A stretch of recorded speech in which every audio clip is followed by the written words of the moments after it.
आज शराब पीने वाले का मजाक कोई नहीं उड़ाता, गांजा पीने वाले का मजाक कोई नहीं उड़ाता, लेकिन गले में तुलसी की माला पहन लो और भगवान का नाम जपने लग जाओ तो लोग मजाक उड़ाने लग जाते हैं।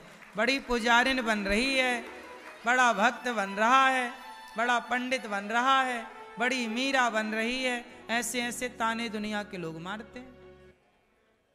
मतलब ये है कि दुनिया के लोगों को आप शराबी बन गए, इससे ऐतराज नहीं है दुनिया को। आप मांसाहारी हो गए, इससे ऐतराज नहीं है दुनिया को। आप गलत रास्ते पर चल पड़े, क्लबों में जा रहे हैं, पराई औरतों के संग नाच रहे हैं, इससे ऐतराज नहीं है दुनिया को। लेकिन आप माला जप रहे हैं, भगवान के मंदिर बार बार जा रहे हैं, इससे लोगों को दिक्कत हो जाती है। भाई ये उम्र है कोई भक्ति करने की?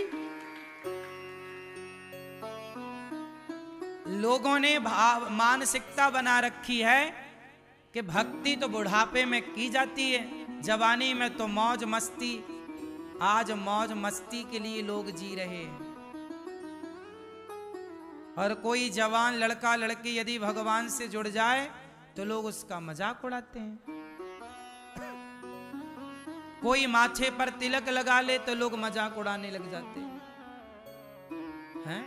इतना बड़ा बड़ा टैटू बनवा ले हाथ में, कोई नहीं मजाक उड़ाता, मॉडल कहलाते हैं। और तिलक लगाने से लोग मजाक उड़ाते हैं। यही विडंबना इस हिंदू सनातन संस्कृति की रही है। मुसलमान कभी मुसलमान को टोपी लगाए देख कभी हंसता नहीं। मुसलमान कभी मुसलमान को टोपी लगाए देख कर उसका मजाक नहीं उड़ाता, लेकिन हिंदू माथे पर तिलक लगाए और चोटी रखे और गले में माला पहन ले तुलसी की, लोग मजाक उड़ाने लग जाते हैं। इसलिए मुसलमानों के कई देश हैं, क्योंकि वो अपने धर्म अपनी संस्कृति का मजाक नहीं उड़ाते, गर्दनें काट देते हैं वो। लेकिन तुम तिलक लगाने वाले का, भगवान के भक्त का अपमान करते हो, साधु का, संत का, गीता का, रामायण का। इसलिए तुम्हारा एक भी देश नहीं है, क्योंकि तुम अपनी संस्कृति अपने संस्कारों के सम्मान ना कर पाए।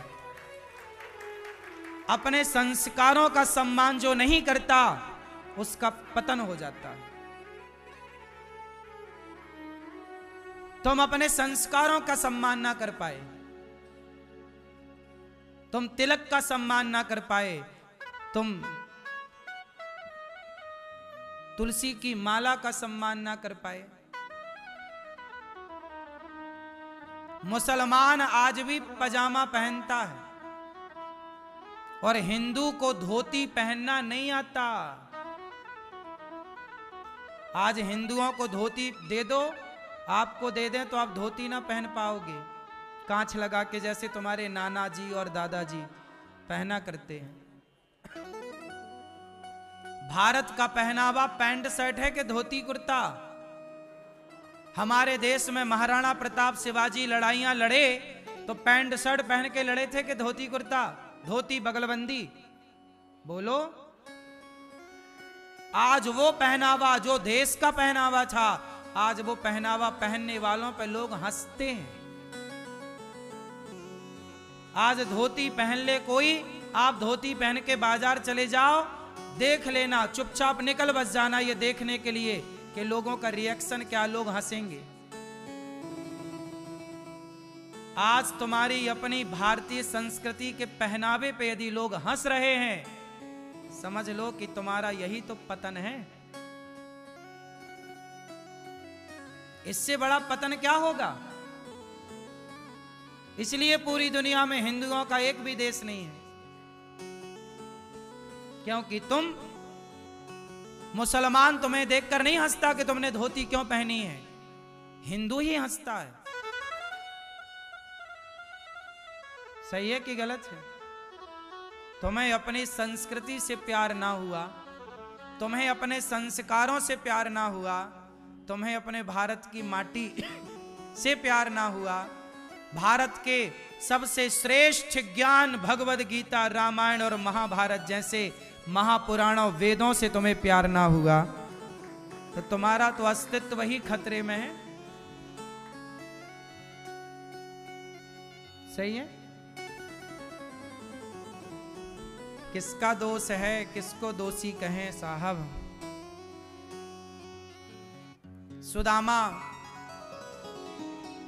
आज भारत की स्थितियां क्या है मैं आपको क्या बताऊं।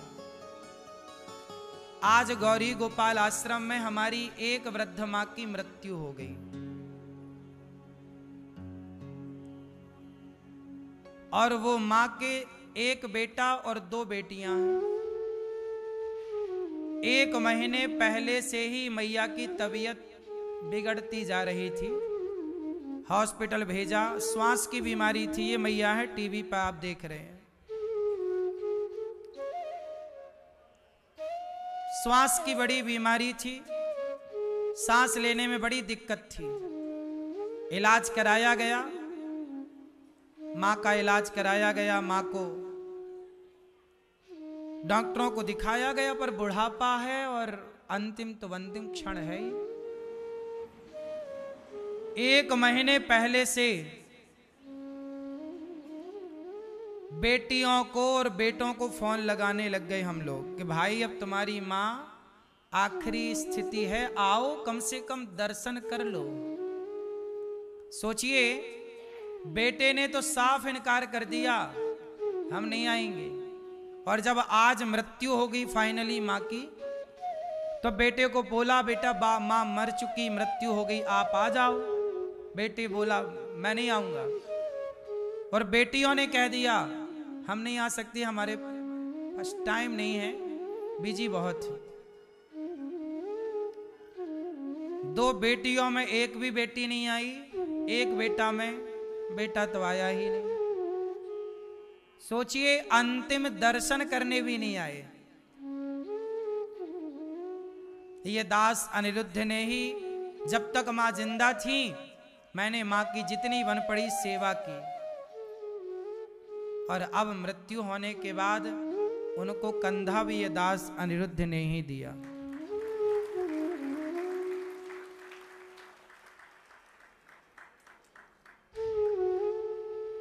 ये संसार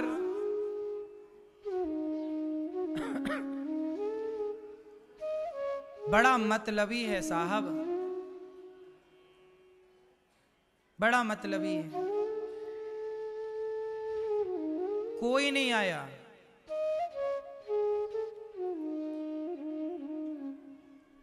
ये गौरी गोपाल, ये वृद्ध माओं का घर है। सोचिए कि कैसा बेटा होगा वो, मां का अंतिम दर्शन करने भी नहीं आया। अब अपनी मां से तो प्रेम कर नहीं पाए, मां का कर्तव्य पूरा नहीं कर पाए। जब अपने संस्कारों की तुमने रक्षा ही नहीं की, यही तो संस्कार है। मां बाप की इज्जत करने से बड़ा संस्कार क्या होगा? मां बाप का आदर करने से बड़ा संस्कार और क्या होगा? आज हम लोगों ने यही संस्कार गवा दिया। यदि मां बाप की सेवा का संस्कार जिंदा होता तो आज वृद्धाश्रम बनाने की क्या जरूरत होती?